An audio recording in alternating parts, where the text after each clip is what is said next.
This is Pre-Calculus Concept 9a, finding the domain of a function.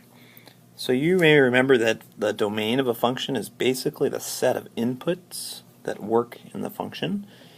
And this is kind of a loose definition from your book, but if we're not talking about a specific model, the domain we want to think of as the largest set of real numbers for which the value of the function is a real number.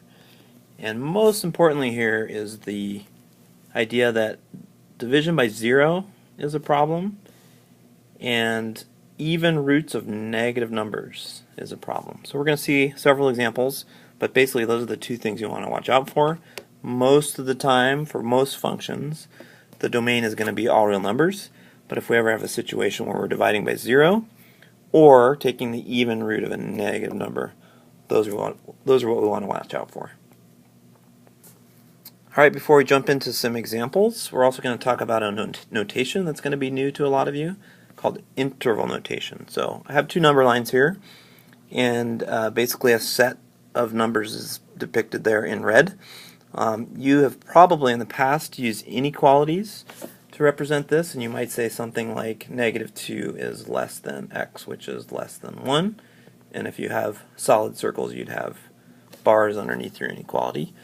So that's certainly an acceptable way of saying all the numbers between -2 and 1 inclusive. But with interval notation, we're going to talk about basically just giving the starting value and then a comma and then the ending value. And then I'm going to either use parentheses or brackets to indicate inclusivity. In this case, I actually want brackets because the -2 and the 1 are included.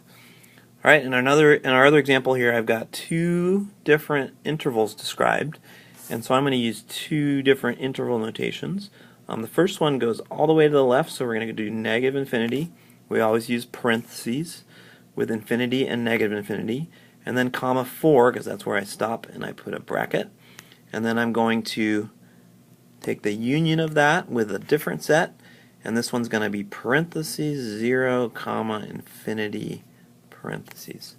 So basically we're describing a range of values by defining the endpoints. If the graph goes forever, we're going to use infinity and negative infinity, and brackets and parentheses indicate whether the endpoint of the interval is included, that's brackets, or not included, that's parentheses.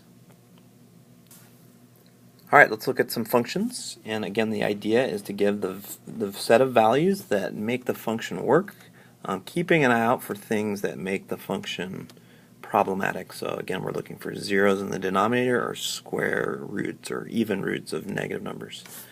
Alright, so let's take a look. F of x equals x squared plus 7. So if I start thinking about all the possible inputs, think of positive numbers, negative numbers, fractions, 0. Turns out that there's not any numbers out there that won't work in the function. So this, like most functions, is going to be the set of all real numbers, and a good way to describe that is everything from negative infinity to positive infinity. Sometimes you'll also see this script R, which denotes all real numbers. That's an acceptable answer. Alright, second example. We have a fraction. We have to remember that I can never get 0 in the bottom of the fraction. So when I look at this and I think about numbers that might give me 0 there, I hope you'd see that 3 and -3 are both kind of problem values for this function. Beyond that, though, every single number works. So I basically want to represent in my answer all the numbers except -3 and +3. So here's how I'm going to do that. I'm going to write a little bit smaller here. So it's going to be negative infinity up until -3. And then I have a second section, which is going to be between -3 and 3. And then I have a third section, which is going to be from 3 to infinity. So kind of lengthy there, but that's one way of representing all numbers except 3 and -3. Alright, last one here. I can never have a negative number, so that means that this has to be true. Right? The stuff inside the square root has to be greater than or equal to 0. And hopefully you remember solving your inequalities, and this is what I'm going to get for that, and then the final answer is going to be greater than or equal to -2/3. With interval notation, that's going to be a bracket, negative 2/3, and everything to the right, which would be infinity parentheses.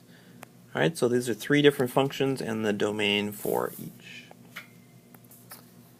Alright, you try. I want you to look at this function, think of the examples that we just looked at, and I want you to describe the domain of this function in interval notation. Pick the answer you think makes the most sense. Okay, another square root function. I have to remember that the inside of the square root has to be a number that's greater than or equal to 0. That leads me to the inequality x is greater than or equal to 3, and my interval notation bracket 3, comma, infinity parenthesis.